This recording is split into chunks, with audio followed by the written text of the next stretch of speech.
Hello, and welcome back to Stop the Shunning. A lot of people are waking up to the realities of the Jehovah's Witnesses organization.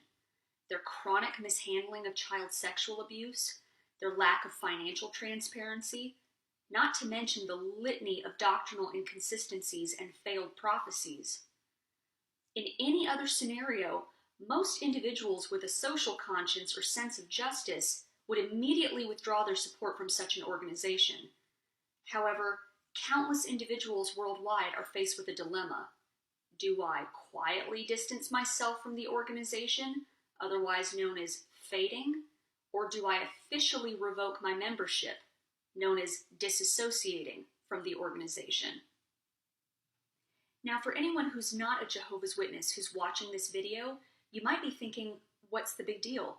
If you don't agree with something or if something doesn't feel right, why don't you just leave? And again, in any other scenario, that would seem like a healthy, logical conclusion to reach. However, because of Jehovah's Witnesses' shunning policy, anyone who attempts to leave the organization is at risk of losing their family. Their family will essentially treat them as if they are dead. As with any other high control group, there is no dignified way to leave Jehovah's Witnesses. So what do? You might be debating with yourself, should I fade or disassociate? The reality is, there's no clear answer. Everyone's circumstances and family dynamics vary. However, in this video, I wanted to offer what I believe to be the pros and cons of each path.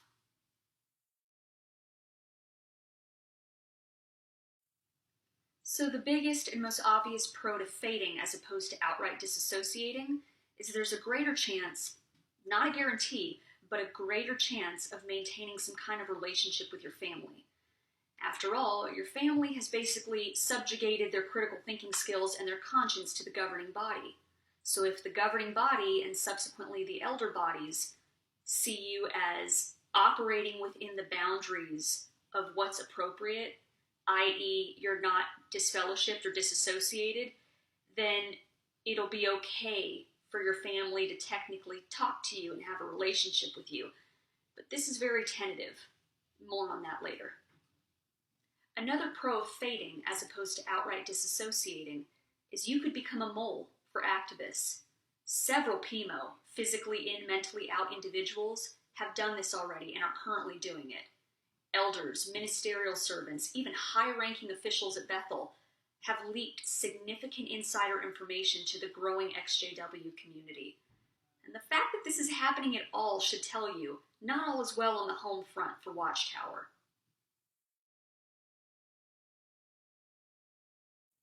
The biggest con to fading is that there is a big chance your family is still going to shun you.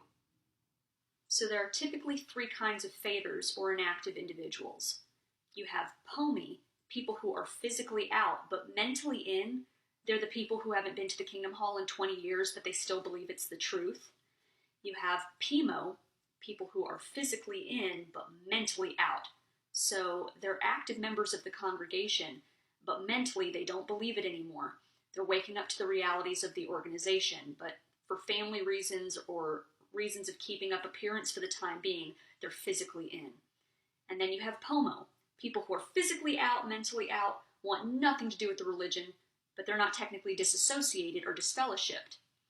Now, whatever category you fall into and you're fading, here are a few potential problems you're going to run into. Assuming you want to maintain some kind of relationship with your family, there are two things that could jeopardize your chances. One, you're vocal. You're vocal about your doubts and disagreements with the organization. So even though you're not technically disfellowshipped or disassociated, there's a strong chance you're going to get the axe from your family anyway.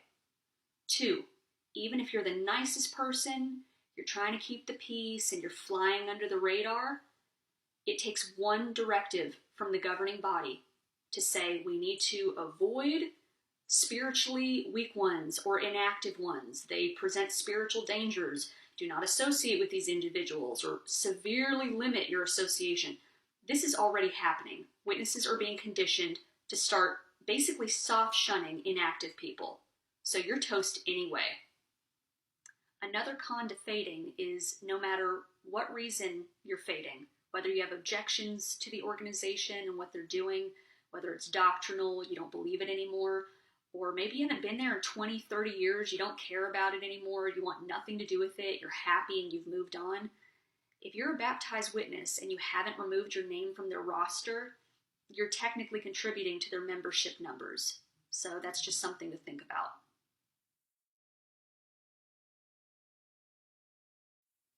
For the path of disassociation, I wanted to work in reverse from cons to pros. The biggest, most obvious con of disassociating is it's the kiss of death. No matter how logical, noble, or legitimate your reasons for leaving the organization, you will not have a relationship with your family anymore.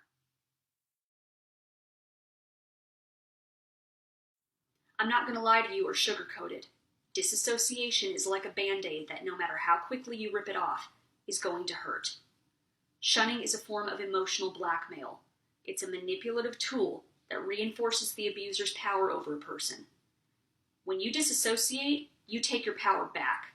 You send a clear, definitive message to the organization, as well as indoctrinated family members, that I'm not going to allow you to manipulate me into submission. Please don't misunderstand me. I realize this is an extremely difficult decision to make when your family is fully indoctrinated, fully in the organization. It is certainly not a reflection on your character if for whatever reason you choose not to disassociate. You certainly don't need any outside pressure when you're already deeply conflicted. Obviously, just because you don't share their beliefs anymore or you don't trust their religious leaders doesn't mean you don't love your family. You might really, really want a relationship with your family and you're afraid to let those ties go. That was certainly true in my case.